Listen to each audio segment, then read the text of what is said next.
Now, concerns about occupational health and safety for employees are real as the country prepares for business to resume for many people next week. That's when level 3 of the lockdown kicks in. Now, already the mining sector has been hit with almost 200 miners infected with the coronavirus. So the question is, are sectors ready to reopen? What are the implications for employers, and how can employers and employees plan for a safe return to work? For more, we're joined now by Occupational Health and Safety expert at Webber Wentzel, Zandile Ncube. Zandile, thanks very much for your time on the AM report. It's a difficult question to say just across all sectors, but how ready are these sectors to open, do you reckon, on the 1st of June, which is next Monday? It's almost here. Yes, thank you very much for having me, Michelle. I think that's a question on every South African's mind right now. Are we ready to return to work? But most importantly for us is whether employers are ready to receive employees back into the workplace and to do so safely. Now, from a legislative perspective, certainly there are parameters that are able to guide employers into returning employees safely into the workplace. And these include the health and safety legislation and more recently the directives from the Department of Employment and Labour and the now gazetted Code of Practice for the mining industry. These guidelines set minimum standards or minimum things that the employer must have in place to ensure that it returns its employees safely into the workplace. And these minimum standards include ensuring that you've got a manager in place that can assist employees in addressing concerns in relation to COVID-19, deep cleaning of your workplace, ensuring that there's minimal employees in the workplace to ensure, obviously, social distancing, the provision of an adequate PPE, and in certain cases, facilities for isolation and quarantine. Yeah.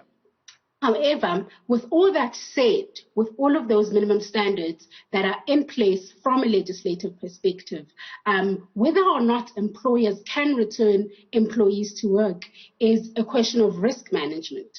So employees need to be informed by their individual risk assessments as to how and when they can return employees, obviously taking into account those minimum standards set by legislation at this point in time. And right? Zandile, if I might come in there, a lot of that legislation goes back to what we've all learnt as we've been weathering the storm of the coronavirus in the country. Things like, employers need to provide at least 2 masks for their employees. You talked about the deep cleaning of, if it is office space, of that happening as well. And things like gatherings, which ordinarily is also prohibited, to make sure that that also doesn't happen in the workplace.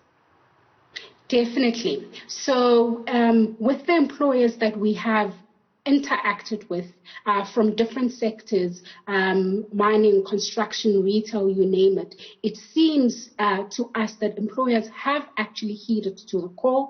They're actually implementing these guidelines, and some have gone as far as ensuring that they actually go above and beyond what legislation requires of them and implemented even more stricter occupational hygiene measures to ensure that there's a safe return to work. But importantly, Michelle, what employees must remember now is that they must also actively participate in ensuring that there's a safe return to the workplace.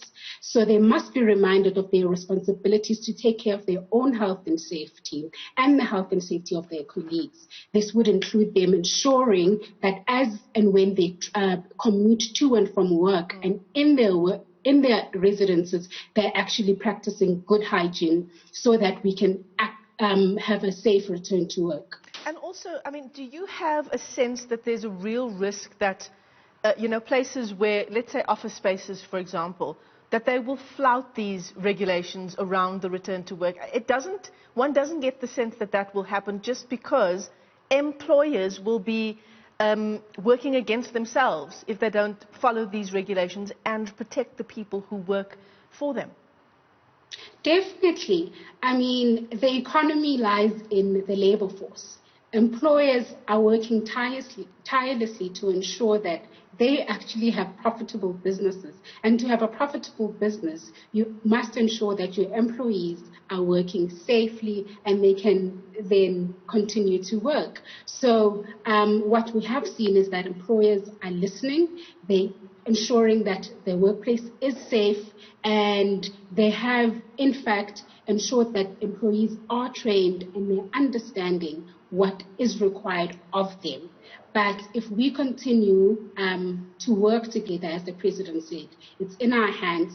We must work together and ensure that there is a safe return to work for employees. Yeah. So before we let you go, Zandile, just some advice perhaps for people who are wary of returning to work amid the level 3 of the lockdown, the easing of the lockdown. What are some of the regulations around being able to work from home if you are able to do your job from home? Things like leave for employees who may need to be quarantined, who may need those 14 days of self-isolation. What are some of the regulations that will be worthwhile for employees to take a look at and to know? Yes, I think, Michelle, the most important thing is that the disaster management regulations, even at level 3, still require the employer to ensure that those employees who can still work from home must still stay at home.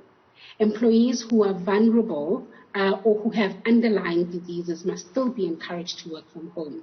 Employers must still engage with employees who can still not work from home or are unable to work from home, or the employer cannot make special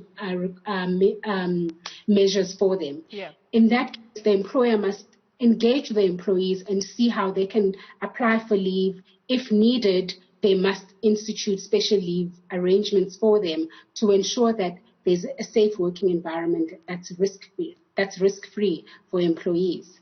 All right, some great advice there. Thanks very much for your insights. Zandile Ncube is with Webber Wentzel as we continue to take a look at just exactly how things will work when the economy does start to open up on the 1st of June. That is next Monday.